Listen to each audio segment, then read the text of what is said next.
ऐसा गांव जहां घर तो है लेकिन रहने वाला कोई नहीं। गलियां हैं पर उनमें नजर कोई नहीं आता। इस गांव में दूर दूर तक सिर्फ और सिर्फ सन्नाटा बसता है। यहाँ हवाएं भी इतनी खामोशी से बहती हैं कि तिनका भी नहीं हिलता। आखिर क्या है राजस्थान के जैसलमेर के पास बसे कुलधरा गांव का रहस्य, जहां सदियों से कोई नहीं रहता। यह जैसलमेर से लगभग 12 किलोमीटर दूर है। आखिर क्यों वीरान पड़ा है ये गांव? कहा जाता है कि यह गांव 175 सालों से रूहानी ताकतों के कब्जे में है।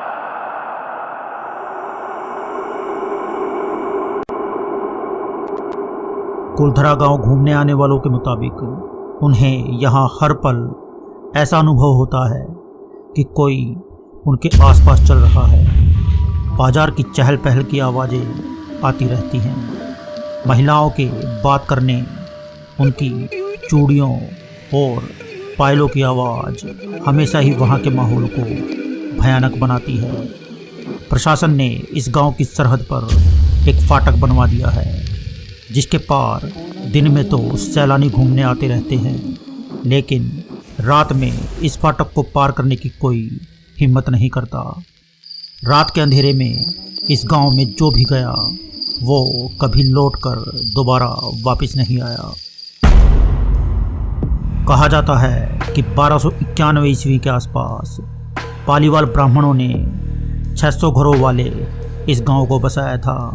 ये पालीवाल ब्राह्मण धनी होने के साथ साथ अत्यधिक मेहनती भी हुआ करते थे। यह भी माना जाता है कि कुलधरा के आसपास 84 गांव थे और इन सभी में पालीवाल ब्राह्मण ही रहा करते थे। ये ब्राह्मण न सिर्फ मेहनती बल्कि वैज्ञानिक तौर पर भी सशक्त थे, क्योंकि कुलधरा के अवशेषों से यह स्पष्ट होता है कि कुलधरा के मकानों को वैज्ञानिक आधार पर बनाया गया था। सभी घरों को इस तरह बनाया गया है कि गर्मियों में भी ये अंदर से बिल्कुल शीतल रहते हैं। इनमें खिड़कियां और दरवाजे इतने सटीक ढंग से बनाए गए हैं जिनमें हवाएं एक घर से दूसरे घर को जोड़ती हुई बहती हैं। पालीवाल ब्राह्मण सामान्यतः खेती और मवेशी पालन पर निर्भर हुआ करते थे। जिप्सम की परत बारिश के पानी को भूमि में अवशोषित होने से रोकती है और इसी पानी से पालीवाल ब्राह्मण अपने खेतों को सिंचा करते थे। गांव का हर व्यक्ति बेहद खुशहाल जीवन यापन कर रहा था, लेकिन ऐसा क्या हुआ जो हंसते खेलते 84 गांव के लोग अचानक बस एक ही रात में अपना घर, मकान, खेती सब कुछ छोड़कर जाने के लिए मजबूर हो गए। कहते हैं कि जीवन की हर छोटी से छोटी चीज में खुशियां ढूंढ लेने वाले पालीवाल ब्राह्मणों पर वहाँ के दीवान सालम सिंह की बुरी नज़र पड़ गई थी। सालम सिंह को एक ब्राह्मण लड़की इतनी पसंद आ गई थी कि वह कुछ भी करके उसे पाना चाहता था, और जब उसकी सारी कोशिशें नाकाम होने लगी तब सालम सिंह ने गांव वालों को यह धमकी दी कि या तो वे पूर्णमासी तक उस लड़की को उसके हवाले कर दे या फिर वह स्वयं उसे उठाकर ले जाएगा।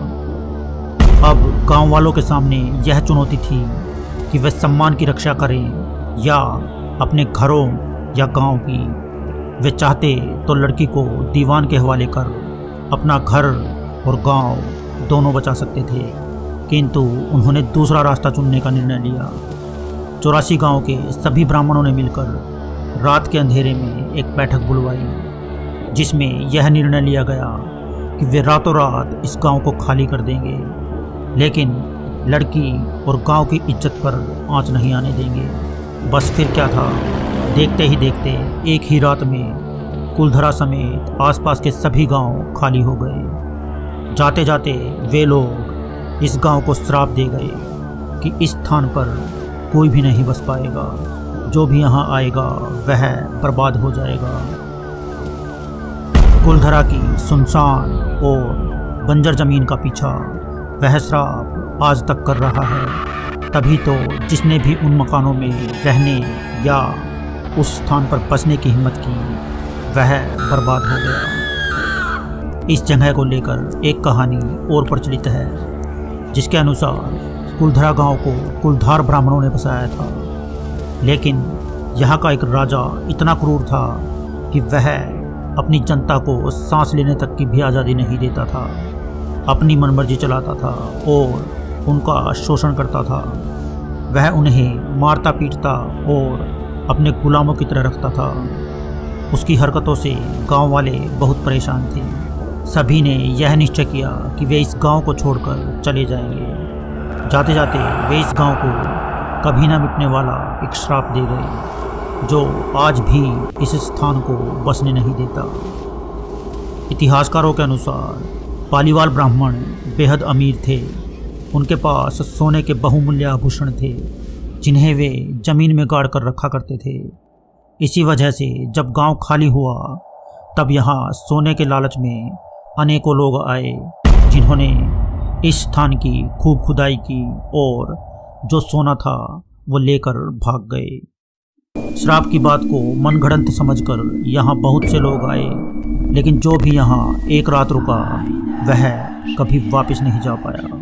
उसका नामो निशान तक किसी को नहीं मिला। कुलधरा से जुड़ी कहानियाँ भटकती आत्माओं के श्राप के बारे में बहुत कुछ कहती हैं, लेकिन वास्तुशास्त्री इस विषय पर अपनी अलग ही राय रखते हैं।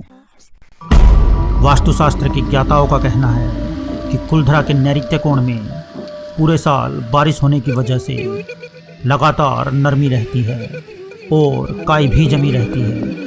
साथ ही कुलधरा का पूर्व आग्नेय बढ़ने से ईशान कोण घट गया है। वास्तुशास्त्र के अनुसार ऐसे स्थान जिनका नैऋत्य कोण नीचा, नमी से ओतप्रोत और पानी का जमाव रहता हो, काई जमी हुई हो, नैऋत्य कोण के दक्षिण या पश्चिम भाग में बढ़ाव हो, जिस कारण यहाँ हवा का प्रवाह बाधित हो, ऐसे स्थान पर अत्यधिक नकारात्मक ऊर्जा उत्पन्न हो जाती है। नैऋत्य कोण के वास्तु दोषों के साथ यदि ईशान कोण में भी वास्तु दोष हो, यानी ईशान कोण में भी कमी हो, जैसे कि ईशान कोण का दबा, कटा या घटा होना इत्यादि हो, तो नैऋत्य कोण के इस वास्तु दोष में और ज़्यादा वृद्धि होती है। इन सभी कमियों की वजह से वहाँ उत्पन्न हुई नकारात्मक ऊर्जा को कभी कभार भूत प्रेत या बुरी आत्माओं का नाम दिया जाता है। पहले इस गांव में घूमने जाने के लिए अनुमति नहीं थी, क्योंकि इस गांव को भूतिया गांव कहा जाता था। लोगों के अनुसार यहाँ भूत रहते थे, लेकिन कुछ समय पहले राजस्थान सरकार ने यह दावा किया है कि यहाँ कोई भूत प्रेत नहीं है, इसलिए इसे सभी के लिए खोल दिया गया है और पर्यटन स्थल का दर्जा दे दिया गया है। इस कारण अब यहाँ हजारों की संख्या में लोग घूमने आते हैं। यहाँ स्थानीय लोग ही नहीं, अपितु देश विदेश से भी पर्यटक आते रहते हैं।